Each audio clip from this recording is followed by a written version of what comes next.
Well, joining us live now, two politicians on either side of the referendum argument. They are Damian Collins, the Conservative MP, who is backing Britain stronger in Europe, and Peter Whittle of UKIP. Well, welcome to you both. Thank you for joining us. Mr. Collins, a lot of your fellow Tory MPs and indeed ministers are going the other way, taking this opportunity to recommend Britain leave. Was it a difficult decision for you? Well, I wanted to see what the terms of the deal would be once it had been approved. And the reason I'm backing the deal is it marks a real break with the past. It gives us a special status in Europe enjoyed by no other country. It keeps us locked permanently out of political and economic union, out of the euro and the cost of supporting the euro, but keeps us in the free trade area. And I think that's what people want from Europe.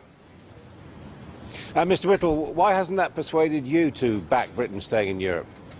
Well, I think that, Adam, even by the standards of David Cameron or indeed Westminster, the statement this morning was one of complete deception. There is no reformed Europe, and one of the reasons for that is that he wasn't even asking for a reformed Europe. The fact is there's been no movement whatsoever on the free movement of people in Europe, which is in fact one of the main concerns for most people. On all fundamental points there's been absolutely no change, and the fact is that this has just been tinkering around at the edges.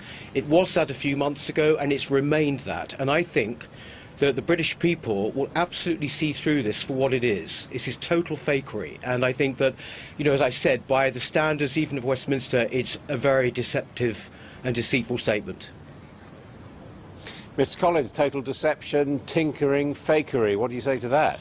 Well, I think it's a nonsense position to take. I mean, you can hold whatever view you have on the renegotiation, but it gives us substantial differences. If you take, for example, the repatriation of powers over the regulation of the City of London, one of the most important drivers of our economy, that brings back powers that were signed away at Maastricht and when the single market was created. It gives us a substantial difference. On in-work benefits to people coming from Europe to work in the UK, those could be restricted until 2028. I mean, these are very substantial changes to the day-to-day reality of our membership of the European Union.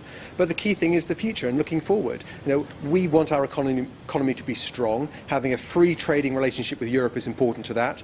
Expanding the single market for services, you know, making it more competitive. These are things that are in our national interest. And we have to make a decision. Do we go with that, stay in a reformed Europe with our new special status, or do we take a leap into the unknown, which is full of risk, and no one on the other side can really explain what that might look like? Can I say, in other words, this is just... Carry on, please. This is just scaremongering. When you talk about a leap into the dark, a leap into the unknown, this is pure scaremongering. I mean, it's not scaremongering. I mean, I've said a lot of positive reasons for the change, but it would be a disservice to people not to say there aren't risks with doing something completely different, particularly when you can't explain what being out would be like. Of course you could. I mean, why would we shackle ourselves to a political union? There is no other political union like this in the world. Why would we shackle ourselves to a union which is actually declining and has been historically declining for so long? And more importantly, the point is that these are about much more basic things. The majority of people in this country want to make our own laws. Sometimes something like 70% of our laws are made by Brussels now, and that is a fact. We did not sign up for the United States of Europe, a federal Europe, and by staying in under these terms, that is exactly what we would be.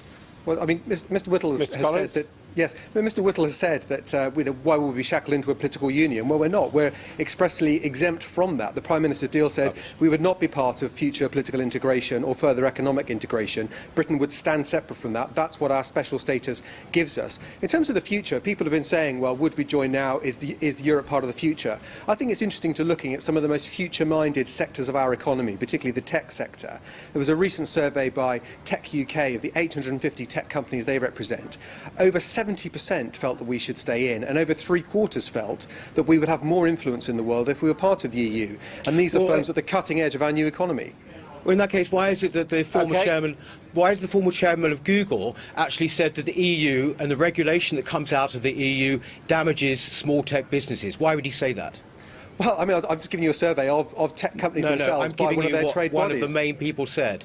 This is nothing. This deal is nothing, and people will see through it. And it's great that they've actually. We obviously had to, drag David Cameron into having this referendum. He set his face against it, and it's only because of my party that we've actually managed to to drag him kicking and screaming to actually have it. And I think that it is a great opportunity for the majority of people to show what they really think of the issues, which is about control of our borders and the fact that we make our own laws as a sovereign, independent country.